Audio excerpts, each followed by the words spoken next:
On a freezing evening, an old man pushed a food cart with shaking hands, unaware that the next 5 minutes would quietly decide the rest of his life.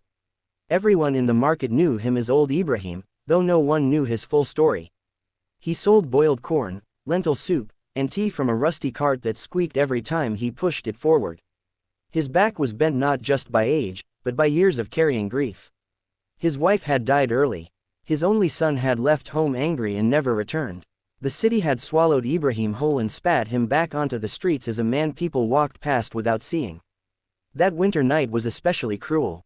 Wind cut through his thin jacket, and business was slow. He counted his earnings again and again, barely enough to buy bread for himself. Still, he stayed. He always stayed, because going home early meant sitting alone with memories that hurt more than the cold. That was when he noticed 3 children standing near a closed shop. Triplets. 2 boys and 1 girl. Thin, dirty, shoes torn open at the toes. They weren't begging. They were just watching people eat. Ibrahim looked away at first. He told himself the lie everyone tells, I can't save everyone. But then the smallest boy coughed, a deep, painful sound that came from hunger, not sickness. The girl tried to hide her shivering by holding her brother's hands. Ibrahim sighed and whispered, Ya Allah, why them? He walked over slowly, pushing his cart. Have you eaten today? He asked. They shook their heads. He hesitated. Feeding them meant no dinner for himself. It meant less money for tomorrow's supplies. It meant risk. At his age, risk was dangerous. Then the girl said softly, Uncle, we don't need much.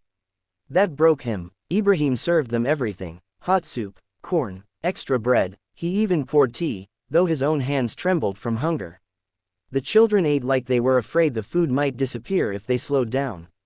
The smallest boy looked up with watery eyes and said, You're our dad now. Ibrahim smiled, though his chest ached. Eat, he said, that's enough payment. Before leaving, the girl asked his name. Ibrahim, he replied. She nodded carefully, like she was carving it into her heart. I'm Aisha. These are Ali and Omar. We won't forget you. He watched them disappear into the darkness. That night, Ibrahim went home hungry. But for the first time in years, he slept peacefully. Days passed. The children never returned. Life continued as it always had, hard, quiet, unnoticed. Years rolled by. Ibrahim grew older. His cart grew rustier. His hands weaker. He often wondered what happened to those children. He never imagined the answer would one day stop traffic. Chapter 2, When the Past Returns with a Roar. Chapter 2 Hook. Years later, as Ibrahim struggled to light his stove, 3 roaring engines stopped in front of his cart, and the world finally noticed him. It was a normal afternoon. Ibrahim was arguing with his stove, which refused to light. His hands shook. People rushed past him, busy with their lives. Then the street changed. First came the sound, deep, powerful, impossible to ignore. Heads turned. Phones came out. 3 Lamborghinis rolled in slowly, their engines purring like controlled thunder.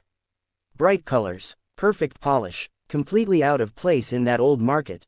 They stopped, right in front of Ibrahim's cart. People laughed nervously. Some whispered, Is this a movie? Others assumed the old man was in trouble. 3 young adults stepped out. Well-dressed, confident, expensive watches, calm eyes. The woman walked first. She stood in front of Ibrahim and stared at him. His heart pounded. He thought maybe he'd done something wrong. Then she smiled, and tears fell. It's him, she whispered. The 2 men nodded. Aisha knelt on the dirty ground in front of him. Ibrahim, uncle, she said, her voice shaking. You fed us when we were nothing. The world went silent. Ali spoke next. After that night, a charity worker saw us. We were placed in care. People helped us, but you were the first.